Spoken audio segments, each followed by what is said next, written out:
నేను సుమతి. కొత్త రికార్డును టచ్ చేసిన బంగారం. ఐఫోన్ వినియోగదారులకు యాపిల్ ఎలాంటి అలర్ట్ ఇచ్చింది? DTC బస్సులో ప్రయాణించే వారికి శుభవార్త ఏంటి? ఇలాంటి మరెన్నో బిజినెస్ వార్తల్ని చూద్దాం ఇవాల్టి లంచ్ బాక్స్ లో. బంగారం ధరలు రోజుకో కొత్త రికార్డుని సృష్టించాయి.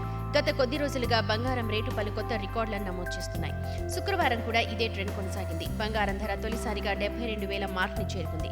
MCX లో బంగారం ధర 10 గ్రాములు 72,678 వద్ద ఆల్ టైమ్ గరిష్టంగా ట్రేడ్ అవుతోంది. బంగారంతో పాటు మరో విలువైన మెటల్ వెండి కూడా మెరుస్తోంది. MCX లో వెండి కిలో 84,000 స్థాయిని దాటింది. ఉదయం సెషన్లో కిలో వెండి 84,145 వద్ద ఆల్ టైమ్ గరిష్ట స్థాయికి బలపడింది. భారతీయ రైల్వే ప్రయాణికుల కోసం సూపర్ యాప్ ని అభివృద్ధి చేస్తోంది. ఈ సూపర్ యాప్ రైల్వే అన్ని సేవలను ఒకే చోట ప్రజలకు అందిస్తుంది. దీంతో ప్రయాణికులకు చాలా సౌకర్యంగా ఉంటుంది. సాంకేతికంగా చాలా అధునాతకంగా ఉంటుంది. దాదాపు అన్ని సేవలను ఒకే చోటికి తీసుకురావడానికి ప్రయత్నాలు జరుగుతున్నాయి. దీని ద్వారా ఒకే చోట టికెట్ బుకింగ్, రైల్ ట్రాకింగ్ వంటి అనేక పనులను చేయొచ్చు. Rail Madad, UTS, సత్రక్, TMS Nireekshan, IRCTC air, port read వంటి విభిన్న యాప్ల సేవలు కూడా ఈ సూపర్ యాప్లో అందుబాటులో ఉంటాయి. ఇది 2024 లోక్సభ ఎన్నికలకు ముందు ప్రారంభించే ఛాన్స్ ఉంది.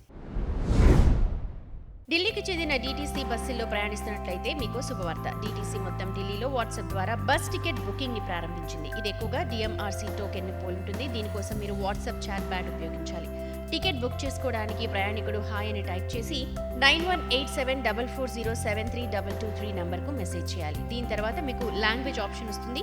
అందులో హిందీ, ఇంగ్లీష్ ఆప్షన్ ని ట్యాప్ చేయాలి. అప్పుడు టికెట్ బుక్ చేయడం, డౌన్లోడ్ చేయడం, చెల్లించడం వంటి 3 ఆప్షన్స్ కనిపిస్తాయి. ఇప్పుడు మీరు టికెట్ బుకింగ్ పై క్లిక్ చేయాలి.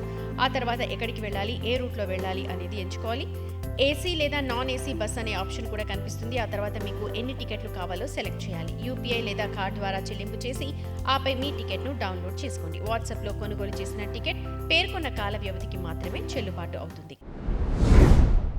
దాదాపు 2 వారాలుగా విమానాల నిర్వహణలో సమస్యలు ఎదుర్కొంటున్న ఎయిర్లైన్ విస్తారా త్వరలోనే సంక్షోభం నుంచి పూర్తిగా కోలుకుంటుందని విశ్వాసం వ్యక్తం చేసింది. కంపెనీ కార్యకలాపాలను స్థిరీకరించేందుకు ప్రయత్నిస్తున్నట్టు కంపెనీ CEO వినోద్ కన్నన్ ఉద్యోగులకు లేఖ రాశారు. కంపెనీ దాదాపు 25 నుంచి 30 రోజువారీ విమానాల కార్యకలాపాలను విజయవంతంగా పునఃప్రారంభించింది. కంపెనీ ఎదుర్కొంటున్న సమస్యలను మరింత మెరుగైన రీతిలో పరిష్కరించవచ్చని అంగీకరించారు. ఆన్ టైమ్ పర్ఫార్మెన్స్ ఏప్రిల్ 9 నాటికి 89% చేరింది. సంక్లిష్ట పరిస్థితుల నుంచి బలంగా పుంజుకున్నామనడానికి ఇది నిదర్శనమని తెలిపారు. ఐఫోన్ పై పెగాసస్ తరహా స్పైవేర్ దాడి జరిగే ప్రమాదం ఉందని యాపిల్ అనుమానం వ్యక్తం చేసింది. ఒక నివేదిక ప్రకారం మెర్సనరీ స్పైవేర్ ద్వారా ఐఫోన్ వినియోగదారులను లక్ష్యంగా చేసుకుంటున్నారు. దీని ద్వారా ఐఫోన్ యాక్సెస్ చేసే ప్రయత్నం జరుగుతోంది. దీనికి సంబంధించి యాపిల్ భారత్తో పాటు మెర్సనరీ స్పైవేర్ దాడికి గురయ్యే అవకాశం ఉన్న 91 దేశాలలో తన వినియోగదారులకు వార్నింగ్ మెయిల్ పంపించింది. ఈ spyware Israel NSO group Pegasus వంటిది. ఇది అనధికారిక యాక్సెస్ ఇస్తుంది. మెర్సనరీ సాఫ్ట్వేర్ అటాకర్స్ కొద్దిమంది యూజర్లను అటాక్ చేయడానికి మిలియన్ల కొద్ది రిసోర్స్లను ఉపయోగిస్తారు. ఈ స్పైవేర్ కు చాలా షార్ట్ లైఫ్ ఉంటుంది. ఆ స్పైవేర్ ను డిటెక్ట్ చేసి అడ్డుకోవడం అంత సులువైన విషయం కాదు అని యాపిల్ సంస్థ తన ప్రకటనలో పేర్కొంది. కానీ ఎక్కువ శాతం యూజర్లను మాత్రం ఈ స్పైవేర్ తో టార్గెట్ చేయరని వెల్లడించింది. టెలికాం కంపెనీలు వివిధ మొబైల్ సర్వీస్ ప్లాన్ల టారిఫ్లను పెంచబోతున్నాయి. స్టాక్ బ్రోకింగ్ నివేదిక ప్రకారం ఈ సంవత్సరం మొబైల్ సర్వీస్ టారిఫ్లను 15 నుంచి 17% పెంచొచ్చు. అదే సమయంలో జియో, ఎయిర్టెల్ తమ ప్రీమియం వినియోగదారులకు ఇస్తోన్న అపరిమిత డేటాని కూడా నిలిపివేయచ్చు. జూన్, జూలై నాటికి కంపెనీలు టారిఫ్లను పెంచే నిర్ణయం తీసుకోవచ్చు.